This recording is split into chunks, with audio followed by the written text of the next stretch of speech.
Газа секторы Израиль мен Египет арасындағы жерорта теңізі жағалауындағы аймақ. Газа аймағы де-юре Палестина араб мемлекетінің бір бөлігі болып табылады. Ал де-факто Палестина әкімшілігіне бағынбайтын исламшыл радикалдар басқаратын кішігірім қала мемлекет. Газа секторы барлық шекаралас мемлекеттерден бөлінген. Астанасы Газа қаласы. Ондаған жылдар бойы Газа секторы даулы территория болып қала берді. Ондағы билік радикалды исламшыл топ Хамастың қолына өткенге дейін бірде Израильдің, бірде арабтардың бақылауында болып келді.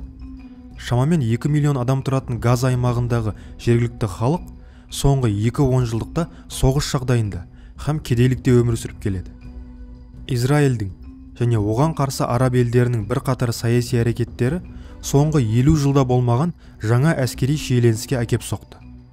2023 жылдың қазан айында басталған, қазірге дейін жалғасып келе жатқан Газадағы саяси жағдайдың шиеленісуі бүкіл таяу шығыс елдерін отқа орайтын үлкен соғысқа алып келуі мүмкін. Шығысында және солтүстігінде Израильмен шектеседі.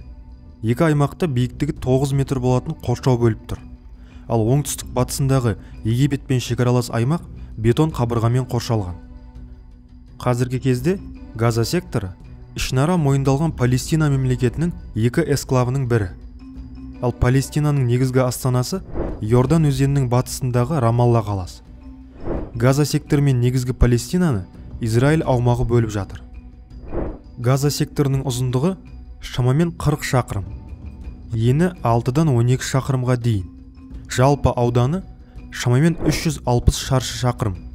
Салыстырмалы түрде Астана қаласының ауданы 810 шаршы шақырым болып табылады. Өткен ғасырдың 40 жылдарының соңында Біріккен ұлттар ұйымының қарарына сәйкес Газа секторы араб территориясына кірді. Осыған сәйкес 1948 жылы мамыр айында Израиль мемлекеті ресми түрде жарияланды. Алайда көп ұзамай Израиль мен арабтар арасында үлкен соғыс басталды. Соғыс аяқталғаннан кейін Палестина аумағында араб мемлекеті сол күйі құрылмады. Газа секторын Египет әскері басып алды. Кейіннен Израильдің бақылауына өтті. Содан екі елді бөлу жоспары жасалғанға дейін, нақтырақ айтсақ 2005 жылға дейін Израильдің бақылауында болды. 2005 жылы Израиль әскері және азаматтары Газа секторынан кетті.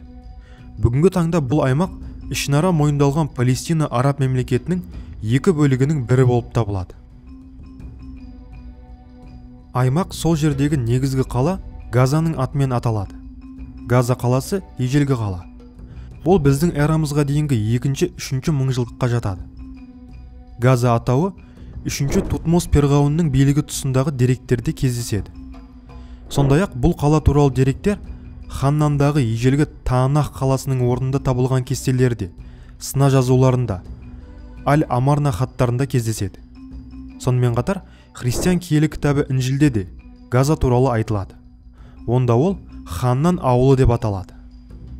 Ең көне дерек көздерде Газа қаласы Азат деген атаумен белгілі. Араб тілінде бұл аймақ Газа атауына ие. Тарихшылар бұл қала бастапқыда бекініс ретінде салынған деп болжайды. Бұл еврей тілінен аударғанда аз бекініс, ал араб тілінен аударғанда азиз күш немесе қуат дегенді білдіреді. Тарихшылардың пікірінше Тутмос 3 билік құрған кезде қазіргі Газа секторының аумағында ливиялықтар, мысырлықтар, сондай-ақ филистер мен басқа да таяу шығыс халықтары өмір сүрген. Біздің эрамызға дейінгі 12 ғасырда қазіргі Газа секторының аумағында филистер қоныстанып, өздерінің жеке мемлекетін құрды.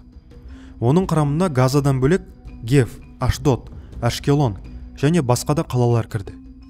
Кейінірек бұл территорияда филистермен жиі қақтығысатын еврейлер пайда болды. Біздің эрамызға дейінгі 332 жылы Александр Македонский қазіргі Газа секторының аумағын басып алды. Сөйтіп ол грек ықпалына түсті. Содан соң ол аумақты римдіктер жаулап алды. Рим империясының бөлінуі нәтижесінде Газа аймағы Шығыс Рим империясы Византияға қарай бастады. Айта кету керек, римдіктер біздің заманымыздың 2-3 ғасырында еврейлерді жойып, оларды құлдыққа алып кетті.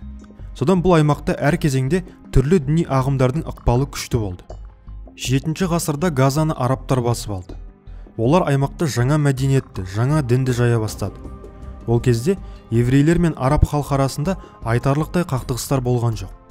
Крест жорықтарынан кейін аймақтағы жағдайдың нашарлағаны сонша, Газа еврейлері жер ауып кетуге мәжбүр болды.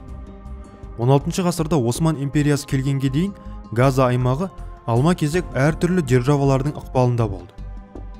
Бірнеше ғасыр бойы Газа Осман империясының құрамында өмір сүрді. 18 ғасырда оны Наполеон әскері басып алғаннан кейін Газа Палестинаның құрамына кірді. Негізгі басқару позицияларын мысырлықтар иеленді. Жаңа басшылар аймаққа бірнеше еуропалық форматтағы реформалар әкелді. Бұл араб халқы тарапынан теріс қабылданды және үлкен қақтығыстарға себеп болды. 18 ғасырдың аяғында Газа қайтадан османдардың бақылауына өтті. 1917 жылы Бірінші дүние соғысы кезінде Британ әскері османдарды Палестинадан қуып шықты. Осылайша Газа британдықтардың ықпалына өтті. 19 ғасырдан бастап Газа территориясындағы еврейлер қауымдастығы құлдырады. Еврейлер бұл территориядан кетуге мәжбүр болды. Бұған 19 ғасырдың 20 жылдарындағы аласапыран мен тәртіпсіздіктер әсер етті. Содан бері халықтың басым көпшілігі негізінен мұсылман арабтардан тұрады. 1967 жылы Израиль мен араб елдерінің арасындағы 6 күндік соғыс нәтижесінде Газа аймағы Израильдің бақылауына өтті. 2005 жылға дейін Израильге қарап келді. 1987 жылы Газада палестиналықтар көтеріліске шықты. Сол жылы Хамас қозғалысы құрылды. 1994 жылы Израиль билігі және Фатх Палестинаны азат ету ұйымы Осло келісіміне қол қойып, Газа секторы мен Йордан өзенінің батыс жағалауының бір бөлігінде Палестина әкімшілігі құрылды. Израиль аумағынан қуылған палестиналықтар қазір Газа секторында тұрып жатыр. Босқындардың саны 1,5 миллион. Бұл эсклав тұрғындарының жартысынан көбі. 2005 жылы Газа секторында тағы да халық толқуы болып, осыдан соң Израиль аумақтан әскері мен еврей халқын шығарды. 2006 жылы Хамас қозғалысы сайлауда жеңіске жетті. Осыдан соң Палестина президенті Махмуд Аббас пен Хамас арасында билікке талас жүрді. 2007 жылы бірнеше аптаға созылған қақтығыстан соң Хамас Газа секторына бақылау орнатты. Хамас Газа секторын бақылауға алған соң Израиль мен Египет бұл аумаққа блокада қойды. Израиль бұл әрекетін Хамас пен палестиналық топтар Газа секторына қару импорттамасы үшін блокада жасадық деп түсіндірді. Территорияның жабылуы, нашар басқару және Хамас пен Палестина билігінің арасындағы жауластықтың кесірінен Газа экономикасы құлдырады. Аймақтағы жұмыссыздық 50% құрайды. Электр энергиясы жиі өшіп қалады. Ауыз су өте лас. Мұндағы палестиналықтар жұмыс істеуге, я оқуға, жақындарына бару үшін шетелге шығуы қиын.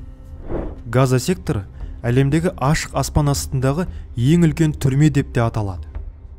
Хамас пен Израиль арасында 2008 жылдан бері 3 ірі соғыс және бірнеше шағын қақтығыс болды. Ең үлкен соғыс 2014 жылы болып 50 күнге созылды. Соғыстан 2200 палестиналық қаза тапты. Марқұмдардың көбі бейбіт тұрғындар. Ал Израильден 73 адам көз жұмды. Израильдің әуе шабуылдары мен құрлық әскері Газадағы тұрғын үйлерді жермен жексен етіп, мыңдаған адам Біріккен ұлттар ұйымының мектептері мен мекемелеріне тығылуға мәжбүр болды. Израиль Хамас бейбіт тұрғындар мекен еткен аудандарға тығылып, жұртты тірі қалған ретінде пайдаланып отыр деп айыптады. Палестиналық әскери топтар Израильге қарсы мыңдаған ракета атты. Олардың басым бөлігін Израильдің ракетаға қарсы құралдары ұстап қалды, я ашық жерлерге құлады. Бірақ ракеталар талай жұрттың үрейін алды. Кейінгі уақытта Газадан атылған ракеталар Тель-Авив, Иерусалим және басқа да ірі қалаларға жетіп жүр. Хамас қозғалысы 2023 жылы 7 қазанда таңертең Израильге шабуыл жасады. Ұйым өкілдері әскери операция кезінде Израиль қалаларына 5000 зымыран атып, бірнеше ондаған қарулы жауынгерлер Газа секторымен шектесетін Израиль елді мекендеріне еніп, қарапайым халыққа оқ жаудырды. Израиль өкіметі елде алдымен төтенше жағдай, сонан кейін әскери жағдай енгізді. Израиль қорғаныс армиясы Хамасқа жауап ретінде терроризмге қарсы темір қылыш операциясын жариялады.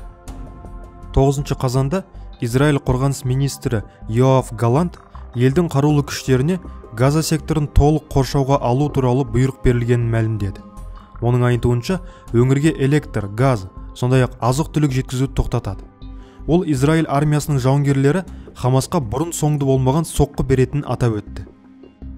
Кейінірек, Израиль Газа секторының периметрі бойынша кез келген енуге тыйым салынған жабық әскери аймақ құрылғаны белгілі болды. Енді аймақтан тек Египет шекарасы арқылы шығуға болады. Бірақ Израиль армиясы Египет пен Газа секторының арасындағы Рафах шекара бақылау бекетін атқылағаннан кейін ол бір күн бойы жабық болды.